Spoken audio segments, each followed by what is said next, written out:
Welcome back. শুনছেন ভূত express horror podcast. আমি শুভ আছির সাথে আশা করছি প্রত্যেকটা মানুষ, প্রতিটা লিসেনার্স ভালো আছেন এবং সুস্থ আছেন। আজকের এপিসোডে আমার কাছে দুটো ঘটনা রয়েছে, দুটো সত্য ঘটনা রয়েছে। বেশি কথা বলে সময় নষ্ট না করে সোজা চলে যাচ্ছি আজকের প্রথম ঘটনায়।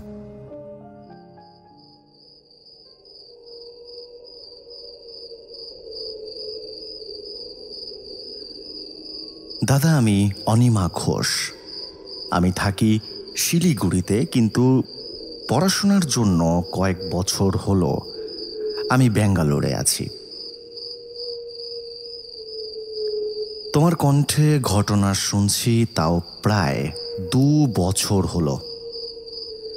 এক কথায় বলতে গেলে আমি তোমার খুব পুরানো একজন সাবস্ক্রাইবার। দাদা, আমার একটা ছোট ভাই আছে, ওর নাম আকাশ। ও তোমার কণ্ঠে ঘটনা শুনতে ভীষণ ভালোবাসে এবং আমিও খুব ভালোবাসি। আমি এই প্রথম তোমায় একটি ঘটনা পাঠাচ্ছি। যদি সবাইকে শোনানোর মতো মনে হয় তাহলে তুমি ঘটনাটি পড়ে সবাইকে শুনিও।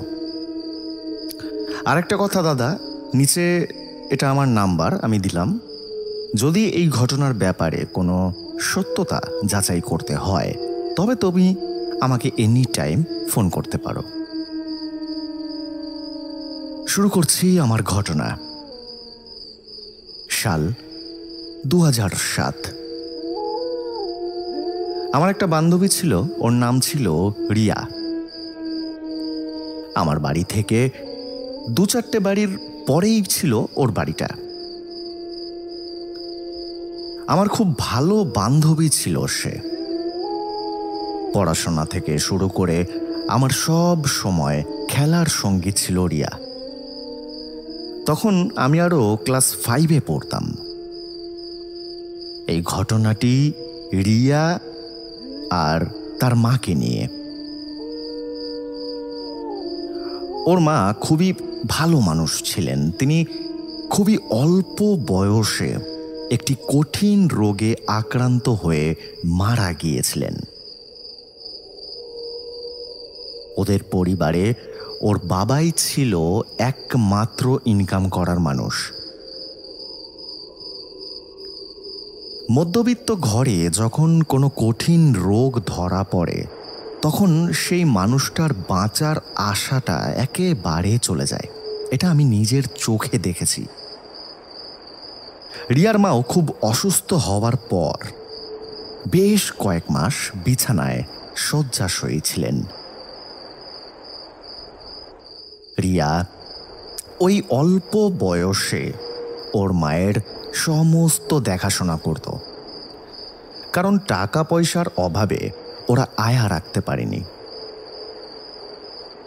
আমি যেহেতু নিজের চোখে দেখেছিলাম এই সব কিছু, তাই আমার এখনো মনে আছে রিয়ার মা যখন প্রায় 2 মাস ধরে বিছানায় শয্যাশয়ী ছিলেন তখন ওর মায়ের পিঠে পোকা হয়ে ঘা হয়ে গিয়েছিল পুরো পিঠটাতে।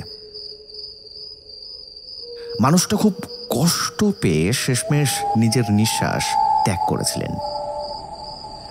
তো যাই হোক, এবার মূল ঘটনায় আসি। ওর মা মারা যাওয়ার পর একটা অদ্ভুত ঘটনা ঘটে ওদের পরিবারে। বছর কয়েক পর রিয়ার বাবা আরেকটা নতুন বিয়ে করে। সেই মহিলাও ভালো ছিলেন, আমি দেখেছি সেই মহিলাকে, কিন্তু রিয়া মানে আমার বান্ধবী, ও জানি না কেন সেই মহিলাকে একেবারেই পছন্দ করত না। ওর নিজের মাকে প্রচণ্ড পরিমাণে ভালোবাসত। ওর মা মারা যাবার পর রিয়া পুরোপুরি বদলে গেছিল। সবসময় চুপচাপ হয়ে থাকতো, কারোর সাথে বেশি কথা বলতো না, কেমন যেন একটা আনমনা টাইপের হয়ে গিয়েছিল। ওকে জিজ্ঞাসা করলে ও কাউকে কিছুই বলতো না। তো একদিন একটা খুবই বাজে আর জঘন্য ঘটনা ঘটল। আমি সকালে ঘুম থেকে উঠে শুনলাম রিয়া মানে আমার সেই বান্ধবী, ও নাকি রাতে নিজের ঘরে আত্মহত্যা করেছে। এই খবরটা শুনে আমার পায়ের তলা থেকে মাটি সরে যায়। আমি ভাবছিলাম, যার সাথে কাল আমি কথা বললাম, যার সাথে আমি কাল ঘুরলাম, সে কিভাবে মারা যেতে পারে আত্মহত্যা করে। তো যাই হোক, ওর বাড়ির সামনে গিয়ে দেখলাম লোকজনের ভিড় জমে আছে। পুলিশ এসেছে, আর রিয়া সে গলায় দড়ি দিয়ে আত্মহত্যা করেছিল। ওকে এখন নিয়ে যাওয়া হচ্ছে পোস্টমর্টমের জন্য। দেখলাম ওর বাবা এবং ওর সেই নতুন মা, এরা দুজনেই ভীষণ কান্নাকাটি করছে। আমাদের এলাকার সবাই খুব চিন্তায় পড়ে গেছিল ওর মৃত্যুতে। তো যাই হোক, পোস্টমর্টম রিপোর্টে আত্মহত্যাটাই ধরা পড়ে। ওর মৃত্যুটা আমার কাছে রহস্য হয়েই থেকে যায়। কয়েক মাস পর দেখলাম রিয়ার বাবা আর ওর সেই নতুন মা, ওনারা ওই বাড়িটা ছেড়ে চলে গেলেন। আমরা সবাই ভেবেছিলাম হয়তো নিজের স্ত্রী আর অল্প বয়সী মেয়ের মৃত্যুতে তারা খুবই কষ্টে আছেন, তাই তারা এই বাড়িটা ছেড়ে চলে যাচ্ছেন। ওনারা চলে যাবার কয়েক মাস পর একদিন আমার সাথে রিয়ার ছোট মাসির দেখা হয়। আর তখন আমি যে সত্যতাটা জানতে পারি সেটা আমার কল্পনারও বাইরে ছিল। রিয়ার মাসি কথায় কথায় রিয়াকে নিয়ে যখন কথা ওঠে, তখন সে আমায় বলে যে রিয়ার মা মারা যাবার পর রিয়ার বাবা সে নাকি রিয়াকে প্রচুর কথা শোনাতো এবং মারধরও করত। কারণ রিয়া জানতো ওর বাবার একটি মহিলার সাথে অবৈধ সম্পর্ক রয়েছে, যেটা ওর মা মারা যাওয়ার কয়েক মিনিট আগে ওকে জানিয়ে গেছিল। ও নাকি ওর মাকে হারানোর পর পুরোপুরি পাল্টে গেছিল। খাওয়া দাওয়া তো ছেড়েই দিলাম, রাত্রে না ঘুমিয়ে জেগে থেকে শুধু ও ওর মাকে ডাকতো আর বলতো যে আমাকেও তোমার কাছে নিয়ে নাও মা, আমি তোমাকে ছাড়া এখানে আর থাকতে পারবো না। এরকম কয়েক মাস চলার পর রিয়া নাকি অনুভবও করতে পারতো ওর মা নাকি ওকে দেখা দিতে শুরু করেছে। ও নাকি চোখ বন্ধ করলেই শুনতে পেত ওর মা ওকে ডাকছে। ওর মাসি জানায় যে ওদের বাড়ির সাথে লাগোয়া যেই বাড়িটি রয়েছে, ওখানে যেই পরিবার থাকে, সেই বাড়ির কাকিমা তিনি নাকি রিয়াকে দু একবার দেখেছিলেন রাতের বেলায় জানালার সামনে একা একা বসে কথা বলতে। জানি না এসব কথা কতটা সত্য, সেটা আমি একেবারেই জানি না। ওর মা ওকে দেখা দিত কিনা সেটাও আমি জানি না। তবে আমি নিজের চোখে যেটা দেখেছিলাম সেটা হলো ওর মা মারা যাওয়ার পর ওর বাবা ঠিক মতো নিজের মেয়ের খেয়াল রাখতো না, আর রিয়াও অনেক পাল্টে গেছিল, খুব চুপচাপ ধরনের হয়ে গিয়েছিল সে। তো যাই হোক, ওর মাসির মুখে এসব কথা শুনে কেন জানি না আমার মনে হয়েছিল ওর মায়ের রোগের পেছনে ওর বাবারই হাত রয়েছে। পরে 2015 সালে ওদের বাড়িটা ভেঙে সেখানে ফ্ল্যাট তৈরি করা হয়। আজ বহু বছর হয়ে গিয়েছে, ওর বাবা আর ওর ওই নতুন মা এদের দুজনের কোনো সন্ধান নেই। রিয়ার মৃত্যুটা আজও আমার কাছে এবং আমাদের ওই এলাকার মানুষের কাছে আত্মহত্যা হয়েই রয়ে গেছে। কিন্তু আমি মনে করি দাদা, এটা আত্মহত্যা ছিল না, এটা ছিল মানসিক অত্যাচার অথবা কোনো অলৌকিক কিছু। এই ছিল আমার ঘটনা দাদা, ভালো থেকো। ধন্যবাদ অনিমা এত সুন্দর করে ঘটনা লেখার জন্য। চলে যাব দ্বিতীয় ঘটনায়। ঘটনাটি যেভাবে লেখা হয়েছে ঠিক সেইভাবেই পড়ে আমি শোনাচ্ছি।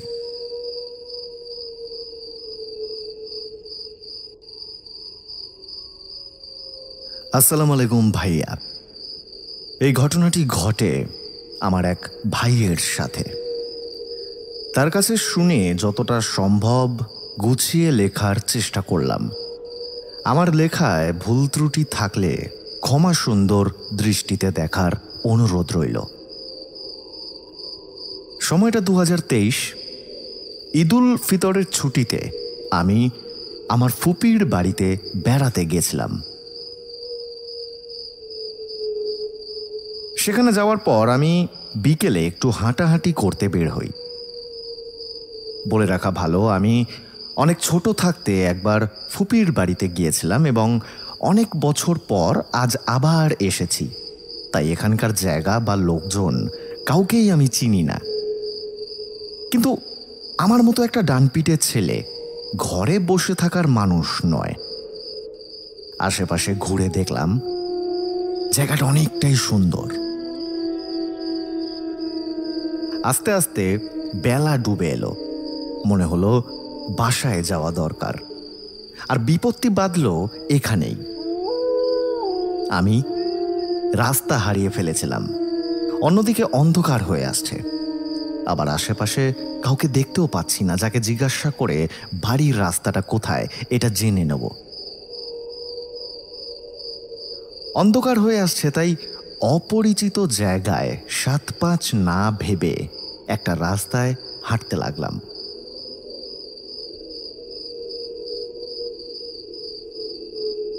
প্রথমে রাস্তাটা একটু চেনা চেনা আর সঠিক মনে হলেও সময়ের সাথে সাথে রাস্তাটা অপরিচিত হয়ে উঠল। বুঝতে পারলাম না ঠিক কোথায় যাচ্ছি। এদিকে দিনের আলো নেই বললেই চলে। সন্ধ্যা প্রায় শেষের দিকে। ঠিক তখনই হঠাৎ কারো পায়ের শব্দে আমি থমকে দাঁড়ালাম। দেখলাম সামনে থেকে কেউ একটা আসছে।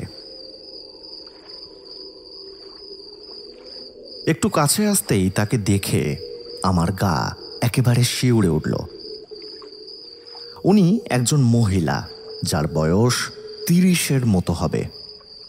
তার এক চোখে সমস্যা, পুরো চোখটা সাদা আর ফ্যাকাশে।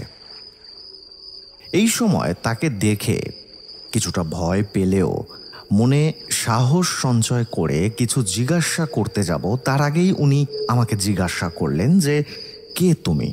তোমায় আগে তো কখনো দেখিনি এখানে। কি করছো এ সময় তুমি এখানে? আমি কিছুটা আমতা আমতা করে ওনাকে সব বললাম। তিনি বললেন যে, রাস্তা হারিয়ে ফেলেছো? কোথায় যাবে তুমি আমায় বলো, আমি তোমায় রাস্তা বলে দিচ্ছি। এরপর ফুপির বাড়ির ঠিকানাটা বলতেই তিনি জানালেন যে তিনি নাকি ওই দিকেই যাবেন, আমি যেন তার সাথেই যাই। শেষমেশ কোনো উপায় না পেয়ে আমিও তার সাথে যেতে লাগলাম। একটু পর কেমন একটা খোলা জায়গায় চলে আসলাম। দেখলাম পাশেই একটা নদী। এবার আমি কিছুটা ভয় পেয়ে গিয়েছিলাম। ঠিক সেই সময় আমার কানে এলো কারো একটা অট্টহাসির শব্দ। আমি ভাবলাম উনি এইভাবে কেন হাসছেন আমার দিকে তাকিয়ে। পেছনে ঘুরতেই দেখলাম তিনি ওই বয়স্ক মহিলা। উনি কেমন যেন বিশ্রীভাবে হেসেই চলেছেন আমার দিকে তাকিয়ে। ওনার চেহারাও কেমন যেন একটা বীভৎস হয়ে গিয়েছিল সেই সময়। আমি ভীষণ ভয় পেয়ে গিয়েছিলাম আর কিছু বুঝে ওঠার আগেই তিনি আমাকে প্রচণ্ড জোরে একটা ধাক্কা দিয়ে মাটিতে ফেলে দিলেন। আমি তাও নাই নাই করে হলেও 10 হাত দূরে ওনার থেকে গিয়ে ছিটকে পড়েছিলাম। আমি অনুভব করলাম আমার ঘাড়ে আগুনের মতো গরম কিছুর একটা ছোঁয়া লাগলো এবং অল্প কিছু অংশ আমার শরীরের পুড়ে গেল। আমি জোরে চিৎকার করলাম। ঠিক তখনই নদীর তীর থেকে আওয়াজ এলো যে, কে কে আছে ওখানে? তারা ছিলেন একদল জেলে, যারা মাছ ধরার জন্য নদীর মধ্যে যাওয়ার প্রস্তুতি নিচ্ছিলেন। তারা লাইট নিয়ে আমার কাছে আসতে আসতে আমার কানে এলো একটা ভয়ঙ্কর শব্দ। শুনলাম কে যেন একটা অদ্ভুত কণ্ঠে বলল, মরণ হবে, অকাল মরণ হবে সবার, কেউ বাঁচবি না। আজ তোর কপাল ভালো তাই প্রাণে বাঁচলি তুই। এরপর ওই জেলে ভাইরা সবাই এসে আমাকে ওখান থেকে তোলে আর জিজ্ঞাসা করে আমি এর সময় এই শ্মশানের মধ্যে কি করছি। তখন তাদের সবকিছু খুলে আমি জানাই। আমি খেয়াল করলাম পাশেই একটা চিতায় অল্প একটু আগুন জ্বলছে। ওখানে লেগেই আমার ঘাড়ে 1 আঙুল পরিমাণ জায়গা পুড়ে গিয়েছিল। এরপর ওই জেলেরা সবকিছু শুনে আমাকে বলল আমি রাস্তা হারিয়ে বিপরীত দিকে চলে এসেছি। আমার ফুপির বাড়ি এখান থেকে অনেকটাই দূরে। ততক্ষণে সন্ধ্যা পেরিয়ে রাত হয়ে গেছে আর আমার সাথে যা ঘটেছে তারপর একা যাওয়ার আমার আর সাহস ছিল না। তার উপর সেই রাস্তাঘাটও আমি ঠিকঠাক চিনতাম না। তাই ওই জেলের মধ্যে থেকে 2 জন জেলে আমাকে দায়িত্ব সহকারে আমার বাসায় পৌঁছে দেয়। এরপর আমি খুব অসুস্থ হয়ে যাই। আমার শরীর অনেক শুকিয়ে যাচ্ছিল দিন দিন। সবচেয়ে ভয়ঙ্কর বিষয় আমি রাত হলেই খারাপ খারাপ স্বপ্ন দেখতে পেতাম আর অনেক সময় রাতে কেউ একজন বাইরে থেকে আমার নাম ধরে আমাকে ডাকত। অনেক চিকিৎসার পর সুস্থ হলেও রাতে ওই দুঃস্বপ্ন দেখাটা এবং আমার নাম ধরে কারো ডাকাটা এটা এখনো বন্ধ হয়নি। এটা মাঝের মধ্যেই হয় আমার সাথে। আমার ঘাড়ে এখনো ওই পোড়া দাগটা আছে। সবাই দোয়া করবেন আমার জন্য যেন এই সমস্যা দ্রুত সমাধান হয়ে যায়। এই ছিল ভাইয়া আমার ঘটনা। এই ছিল আজকের এপিসোডের 2টো সত্য ভৌতিক ঘটনা। কেমন লাগলো আজকের এপিসোড সবাই কমেন্ট করে আমাকে জানিও। সবাই ভালো থেকো, দেখা হবে নেক্সট এপিসোডে। আজকের মতো শুভরাত্রি।